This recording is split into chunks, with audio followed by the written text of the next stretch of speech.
We've all seen that person at stores or in our workplace who appear to be losing control, yelling, arguing, stomping, demanding, and being defiant. It's hard to ignore, and you wonder what's going on in their minds to cause them to act this way. But what's worse is being that person and looking back with regret on those moments of, well, let's say less than stellar behavior. Dan Siegel, author and professor of clinical psychiatry, coined the term flipping your lid. This is a great description of what's happening within the brain that explains why people lose rational control and offers some simple ways that we can help. In this video, we're going to look at why people flip out and lose control and what we can do to prevent ourselves from being that person.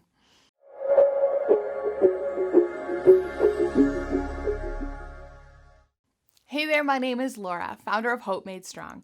We equip you and your ministry team as you support and care for others in your community. Flipping your lid is an oversimplified explanation that I often refer to when describing what happens in the brain when people experience stress. Once you learn this concept, you're going to begin to see it everywhere.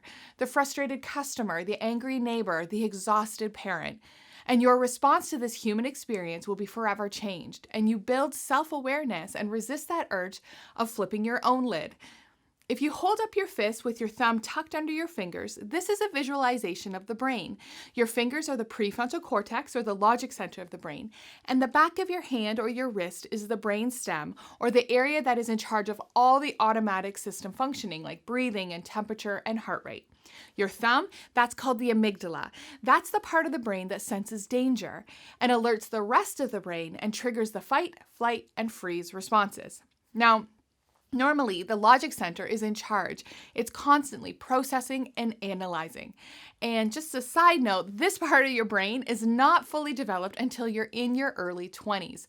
So if you're ever wondering why your teen or young adult are making ridiculous decisions, there's an actual reason for that. The logic center of their brain is not yet fully developed. So, this prefrontal cortex is normally where you analyze actions and consequences.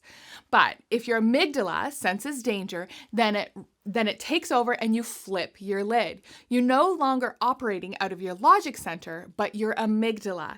And the fight, flight, and freeze mode is fully engaged. Now, there is a fourth response, which is fawn, and this occurs with complex trauma, and it's when you people please and accommodate for other people's needs because you feel like you're being threatened.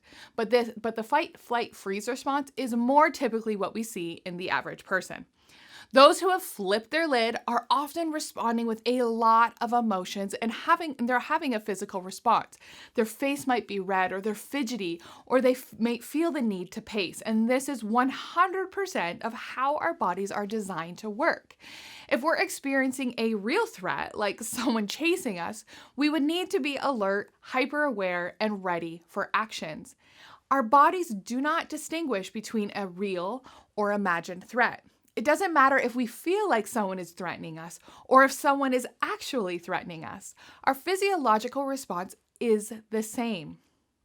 A common stress response is experiencing anger, and this would be like your fight mode.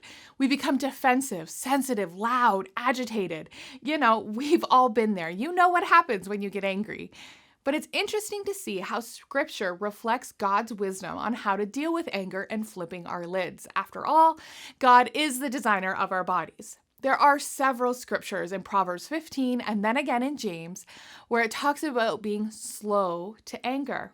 And research has shown that slowing the amygdala response or re-engaging and allowing ourselves to re-engage that logic center is that we need to tell our bodies that we're not in danger. A key way of doing this is by slowing your breathing and lowering your heart rate. By doing that, your brain realizes that you're not in immediate danger and you're able to re-engage your prefrontal cortex. And this is what was written about in Scripture thousands of years ago about being slow to anger. Over the last few weeks, I am sure that you have spoken to someone who's been upset or they're agitated and they presented with signs of flipping their lid, talking fast, palms sweaty, voice raised, and they may even be fidgety. When someone has flipped their lid, it is not a good time to have a logical discussion on why they're being inappropriate. Their logic center of the brain has been hijacked and they're on high alert, primarily using that amygdala.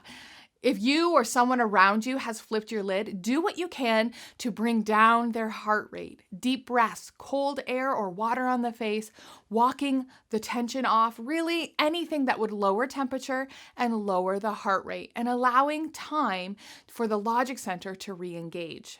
With a little time, people regain control and recognize that their response was not appropriate. We've all been in that position. Embarrassed, apologetic because we may have said something in the heat of the moment, and we feel shame. This is where we offer grace, compassion, and use those active listening skills to encourage people and build them up. So next time you start to feel your heart race, your palms get sweaty, or you become fidgety, you can slow that response by controlling your temperature, your breathing, and your heart rate. If you're a ministry caregiver and you're interested in knowing more about how you can care for others, subscribe to this channel or join the community of mental health advocates over on Facebook, and those links are in the show notes below. Thanks and take care.